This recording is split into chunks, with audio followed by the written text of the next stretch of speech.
Hey, it's the Husker247 Daily. It's Tuesday, October 28th. It's USC week. Brian Christopherson's over there. I'm Michael Bruntz. We heard from Matt Rule yesterday, Brian, and kind of a number of topics heading into this game. Obviously, a big one against a ranked opponent. Matt Rule talked a lot about winning in November. The calendar officially flips this weekend. Nebraska, we'll run through the gritty details, I guess, under Rule 1-7 in the month of November. All 7 losses of the one score variety. It feels like that's really all Nebraska does around here anymore. So not a huge surprise there. But he got into it about how they've kind of been building to be the type of team that wins in November and how you have to do that. Do you think this team that we have seen 8 games of so far is the type of unit that can win in November? They got a better shot at it, and one of the reasons is because you mentioned the one score thing. They're starting to flip that a little bit. You know, they've got 3 of them in their pocket now this year that have been tight wins. Honestly, Michigan State could count as a 4th, where that game sat going into the final frame. And so I think with that, confidence begets confidence. You sort of have that feeling like, hey, we've been here before. You don't just like when you have something like the Raiola pick like this past Saturday in the 4th quarter, you don't just necessarily say that's the way it's going to go. Because we have other results that show we can flip this thing.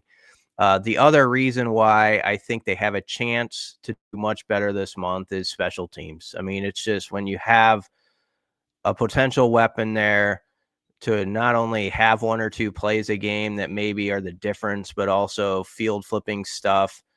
Like, as much as we are excited about the Kenneth Williams return, the play that was like, this is what Mike Eckler is doing to me, not to me. Do it to me. He's doing to me like emotionally. He's just punching you right in the face after every good play.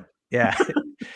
He is doing a lot of stuff to guys. Like, that was funny where Dana Holgerson was like, Coward. Yeah, that's how I would be too.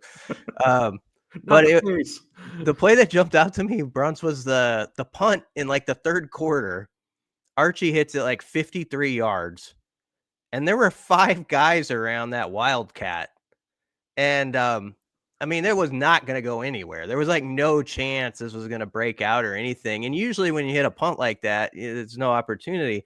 But you see what he's done. He's lined up these guys who are very speedy, these Bryce Turner types, these track guys, and Archie gives them a little bit more time to get down there with how he does it.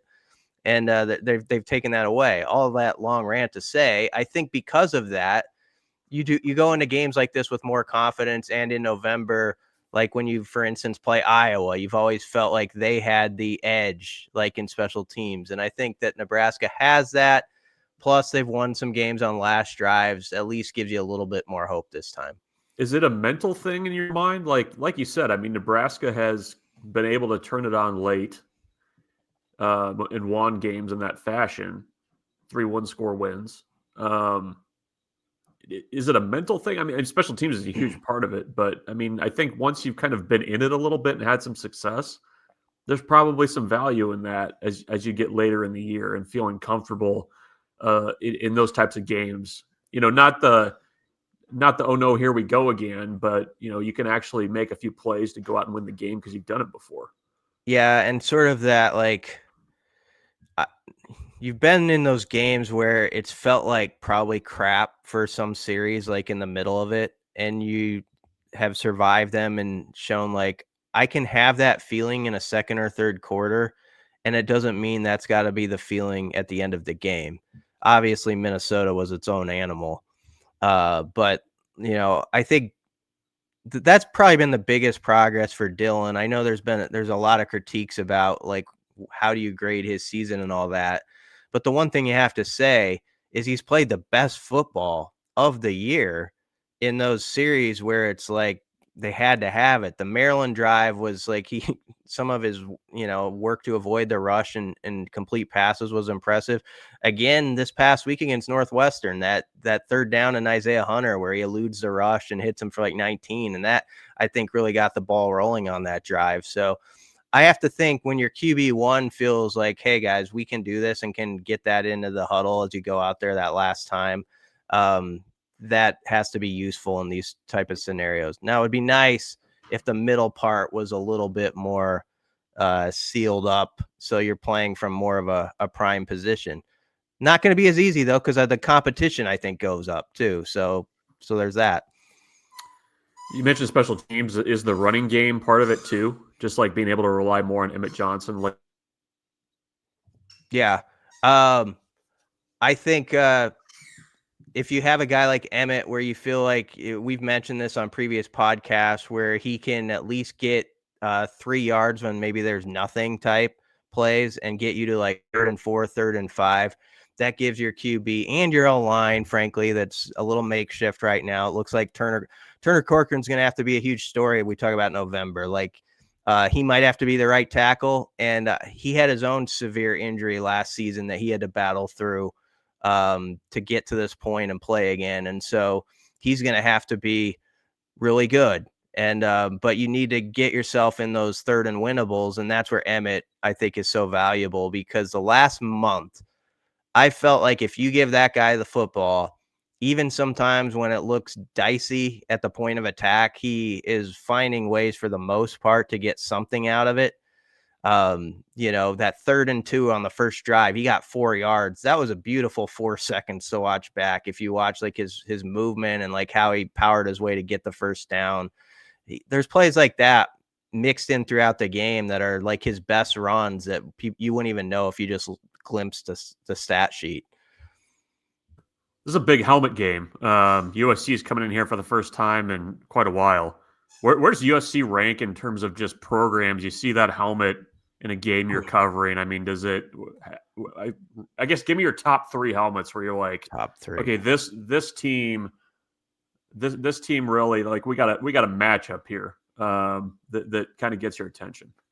Is USC one of them? They're probably top 5 at least. Like they're in that realm to me of like Ohio State, Texas. I kind of feel that way about Michigan, honestly. And so yeah, I'd put them in the top 5. Notre Dame. Those are like, whether they're like great in between or having a rough year, it still matters when they come to your place. And I think Nebraska's a little bit like that, honestly, Bruntz, with some teams. And that's sort of why they've struggled the last decade, is they haven't been good enough, but yet they still sort of get the treatment of like being that blue blood where it's a nice game to run on the field for the students and stuff if you beat them because of their past. And so that becomes very difficult if you're not equipped with the talent and all that stuff to handle that. And so I think Nebraska's been trying to fight its way out of that ditch for a decade. But USC, to me, it's the uniforms, it's the talent, which is 4-star. It's the Trojan March, dun dun dun dun dun Yeah. dun, like just constantly. They have a really good fight song. All that stuff like adds up to me in college football. As far as if I consider you a team, like I'm really excited about seeing you in person. So in the Big Ten, it's probably them. I think Ohio State's number 1. I would put Penn State still in that group. You see the white helmet. You get kind of the nostalgia is a hell of a drug, and the way that things have gone between Nebraska and Penn State in the past. Michigan, I would put in there, and I don't know that I would put any other of the new, like Oregon doesn't really, when Nebraska's played Oregon, like it's a game, but it's not like We're old men. like that. We're old men. We're history buffs. We like World War II books, and we like our teams that could get 4 yards on 3rd and 3 back in 1984. Yep, we got like just peaty Scotch and World War II and just clouds of dust. That's what we like. Yeah, yeah. I always judge it by how the Husker band plays the other team's song for a second. We'd like to welcome, and there's like 4 or 5 teams where when they play it, you're like, oh, okay. The hair raises up a bit. There's the fight song. Let's go. I think USC is like that. Now, USC also benefited. They had a rough stretch there for a while. Like, when Nebraska was really cooking, USC was sort of on the fringe or not like a top program.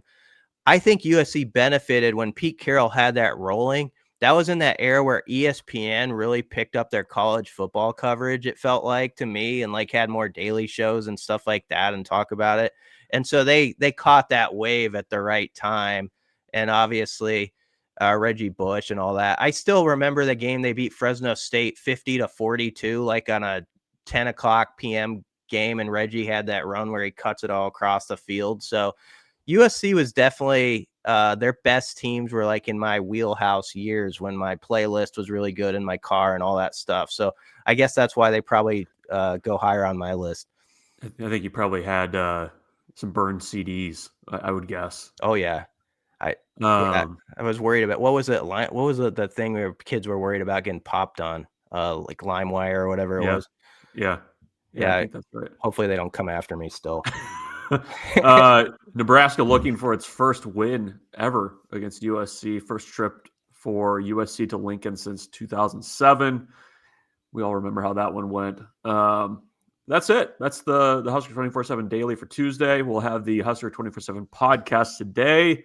Hypecast coming later in the week. More Husker 24/7 dailies throughout the week and plenty of coverage at Husker247.com.